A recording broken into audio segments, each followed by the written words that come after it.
আল্লাহ ছাড় দেন, কিন্তু ছেড়ে দেয় না। জালিম যতই উপর লেভেল হোক না কেন, টাকাওয়ালা হোক না কেন, সম্মানিত হোক না কেন, আল্লাহ তা কখনো ছাড়বে না, সে যেই হোক। তা জালিমের বিচার আল্লাহ পৃথিবী দিবেনি, এটা সুনিশ্চিত এক কথায়।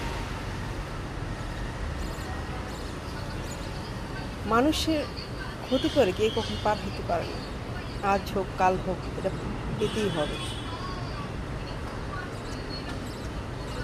কারণ উপর আল্লাহ এর প্রতিফল ঠিকই দিয়ে দেয় সময় মতো। আর আমরা ধৈর্য ধরে থাকতেছি এই প্রতিফল দেখার জন্য। আল্লাহ আমাদের ওই পর্যন্ত বাঁচিয়ে রাখুন। এইসব কুচরিত্র কুমনের অধিকারীদের আল্লাহ হেফাজত করুন।